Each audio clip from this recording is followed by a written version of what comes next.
வணக்கம். இந்த உலகத்தில் இருக்கிற சிறந்த சர்வீஸாக டாக்டர் சர்வீஸாக மட்டும்தான் இருக்க முடியும். ஆனால் ஒரு சில பேர் இந்த புனிதமான வேலையை அவங்களோட சுயநலத்துக்காக யூஸ் பண்ணிகிட்டு இருக்காங்க. அப்படி தன்னோட ஓன் ரிசர்ச்காக கணக்கில் இல்லாத அளவுக்கு மக்களை கொன்ன ஜோசப் மெங்கல் அப்படின்ற ஒரு டாக்டரை பற்றி தான் இந்த வீடியோவில் நம்ம பார்க்க போகிறோம்.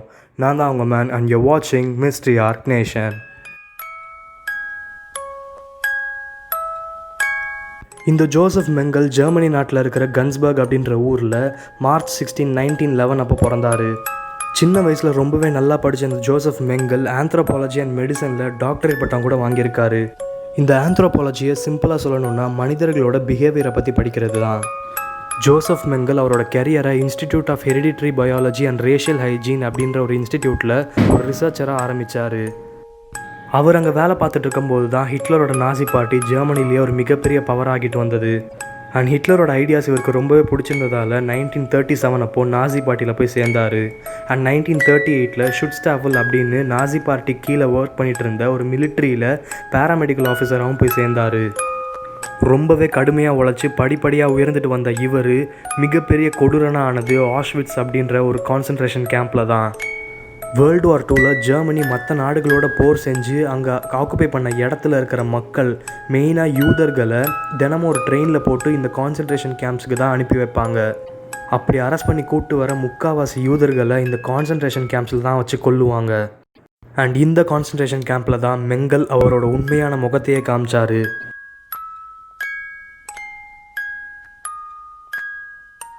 மெங்கலுக்கு கொடுத்த உண்மையான வேலை அங்கே கூட்டிகிட்டு வர மக்கள் எப்படி இருக்காங்கன்றதை பார்த்துக்கிறது தான். ஆனால் அவர் செஞ்ச வேலை யார் யாரை கொலை பண்ணணுன்றதை செலக்ட் பண்ணுறது.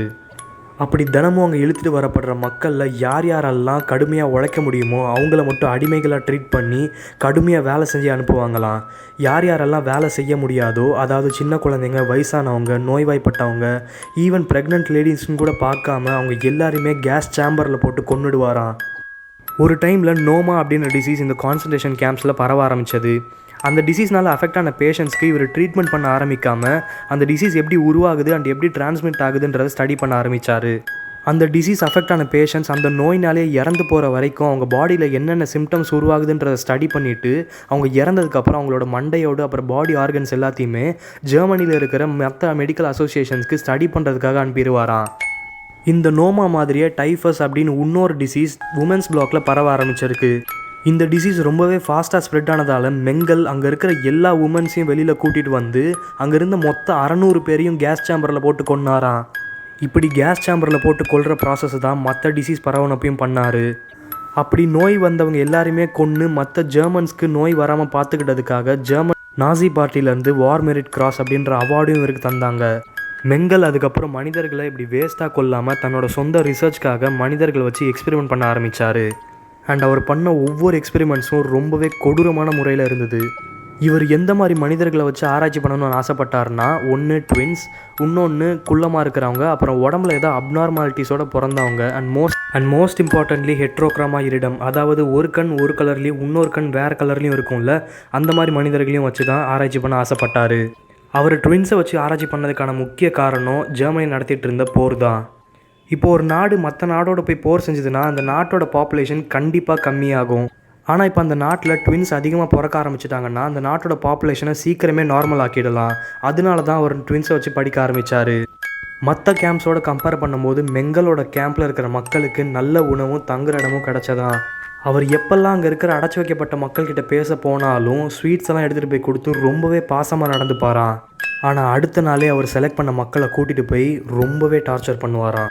அது எந்த மாதிரியான டார்ச்சர்னால், ஒரு விஷ ஊசியை மனுஷனுக்கு போட்டுட்டு அவங்க என்னென்னலாம் பண்ணுறாங்கன்றதை ஸ்டடி பண்ணுறது, அப்புறம் கன்னால் ஷூட் பண்ணிவிட்டு அவங்க எப்படி வழியில் தொடுக்கிறாங்கன்னு பார்க்குறது, அண்ட் அடித்தே கொல்றதுன்ற மாதிரி எக்கச்சக்க எக்ஸ்பெரிமெண்ட்ஸை பண்ணி பார்த்துருக்காரு. அந்த கேம்பில் இருக்கிற எல்லா ட்வின்ஸோட ஹைட்டு, வெயிட்டு அப்படின்னு எல்லா டேட்டாவையும் வாரம் மறக்காமல் மெஷர் பண்ணுவாராம். இது மட்டும் இல்லாமல் இப்போ 2 ட்வின்ஸ் இருந்தாங்கன்னா அதில் ஒருத்தனுக்கு இந்த டைஃபஸ் நோயை வேணும்னு இன்சர்ட் பண்ணிவிட்டு அந்த பையனுக்கு என்னென்னலாம் ஆகுதுன்னு பார்ப்பாராம். ஒரு லிமிட்டுக்கு மேலே அவன் இறந்ததுக்கப்புறம் நல்லா இருந்த பையனையும் கொண்டுட்டு 2 பேரையும் ஒரே நேரத்தில் போஸ்ட்மார்ட்டம் பண்ணி அவங்க 2 பேரோட பாடியிலையும் என்னென்ன டிஃப்ரெண்ட்டாக இருந்ததுன்றதை மெஷர் பண்ணுவாராம். அப்படி ஒரு நாள் நைட்டில் மட்டுமே 14 ட்வின்ஸோட இதயத்தில் குளோரோஃபார்மை இன்ஜெக்ட் பண்ணி கொண்டதாக அவரோட அசிஸ்டன்ட் சொல்லியிருக்காரு. நான் கொஞ்ச நேரத்துக்கு முன்னாடி சொன்ன 2 வேறு கலர் இருக்கிற கண்களை ஆர்டிஃபிஷியலாக உருவாக்கணுன்ற முயற்சியில் ஒரு உயிரோடு இருக்கிற மனுஷனோட கண்ணுக்குள்ளே கெமிக்கல்ஸை இன்ஜெக்ட் பண்ணதா சொல்கிறாங்க. அதே மாதிரி நேச்சுரலாகவே அப்படிப்பட்ட கண்ணோட பிறந்தவங்கள வேணும்னே கொன்னுட்டு அவங்களோட கண்ணை தோண்டி எடுத்து அதை வச்சு எக்ஸ்பெரிமெண்ட் பண்ணுவாராம். அப்புறம் வளர்ச்சி இல்லாதவங்களையும் உடம்புல சில அப்நார்மாலிட்டிஸோட பிறந்தவங்களையும் தேவையே இல்லாமல் எக்ஸ்ரேஸ் வச்சு ட்ரீட் பண்ணுறது, எந்த நோயுமே இல்லைனாலும் சில மருந்துங்களை கொடுக்கறது, அப்புறம் பெயின் கில்லர்ஸ் கூட கொடுக்காம பல்ல உடச்சி எடுக்கிறதுன்னு எக்கச்சக்க எக்ஸ்பீரியன்ஸை பண்ணியிருக்காரு. மெங்கலோட கொடூரமான ஆக்டிவிட்டீஸை அங்கேருந்து தப்பிச்சு வந்த சில பேர் சொல்லியிருக்காங்க. அலெக்ஸ் டெக்கல் அப்படின்ற ஒருத்தர் மெங்கல் ஒரு பேஷண்ட்டுக்கு அனஸ்தீஷியாவோ பெயின் கில்லரோ எதுவுமே கொடுக்காம அவரோட ஹார்ட்டையும் ஸ்டொமக்கையும் வெட்டி எடுத்ததை பார்த்துருக்காரு. அதே மாதிரி கெனான் அப்படின்றவருடைய கிட்னியையும் மெங்கல் எந்த ஒரு பெயின் கில்லருமே கொடுக்காம வெட்டி எடுத்திருக்காரு. மாற்றான் படத்தில் வர ட்வின்ஸ் ஒட்டி பிறந்ததை நம்ம பார்த்துருப்போம். இப்படி ஒட்டி பிறக்கிறதோட பேர் கன்ஜாயின் ட்வின்ஸ் அப்படின்னு சொல்லுவாங்க. இந்த கன்ஜாயின் ட்வின்ஸை ஆர்டிஃபிஷியலாக ப்ரொடியூஸ் பண்ண ட்ரை பண்ணி மெங்கல் 2 ட்வின்ஸை செலக்ட் பண்ணார். அந்த 2 ட்வின்ஸோட முதுகையும் ஒன்றோட ஒன்று சேர்த்து வச்சு தச்சிட்டாராம். அப்படி செஞ்சதுனால அந்த 2 ட்வின்ஸோட டிஷ்யூஸும் ரொம்பவே டேமேஜ் ஆகிடுச்சு. அப்புறம் கொஞ்ச நாள்லேயே கேங்கரின் அப்படின்ற நோய் வந்து 2 பேருமே இறந்துட்டாங்களாம். ஜோசப் மெங்கல் வெறும் 2 வருஷத்துக்குள்ளே 10,000 பேருக்கு மேலே கொன்னதாக சொல்கிறாங்க. கேட்குறதுக்கு யாருமே இல்லாததுனால இத்தனை தப்பு செஞ்ச மெங்கல் வேர்ல்டு வார் 2ல் ஜெர்மனி தோற்றதுனால வேறு நாட்டுக்கு தப்பிச்சு போய் வேறு பேரை வச்சு வாழ்ந்துட்டு இருந்தாராம். அண்ட் கடைசியாக பிரேசில் நாட்டில் இருக்கிற பெர்டியோகா அப்படின்ற ஒரு ஊரோட கடற்கரையில் அவர் ஸ்விம்மிங் பண்ணிகிட்டு இருந்தப்போ ஸ்ட்ரோக் வந்து 1973 இறந்து போனதாக சொல்கிறாங்க. இந்த வீடியோ உங்கள் எல்லாருமே பிடிச்சதை நான் நம்புகிறேன். எங்கள் சேனல் வீடியோஸில் கனெக்டாக இருக்கணும்னு ஆசைப்பட்டீங்கன்னா கீழே இருக்க சப்ஸ்கிரைப் பட்டன் அமைக்கிட்டு பக்கத்தில் இருக்க பெல் ஐக்கனையும் மறக்காமல் அமைக்கிடுங்க. அதே மாதிரி டிஸ்கிரிப்ஷனில் இருக்கிற எங்கள் சேனல் சோஷியல் மீடியா லிங்க்ஸையும் கிளிக் பண்ணி மறக்காமல் ஃபாலோ பண்ணிவிடுங்க. நீங்கள் சொல்கிற டாபிக்ஸில் நாங்கள் வீடியோ போடணும்னு ஆசைப்பட்டீங்கன்னா கீழே கமெண்ட்டில் சொல்லுங்கள். இதே மாதிரி இன்னொரு நாள் இன்னொரு சூப்பரான வீடியோட உங்களை பார்த்துட்டு வரைக்கும் யாருக்காகவும் எதுக்காகவும் நெவர் எவர் கிவ் அப்.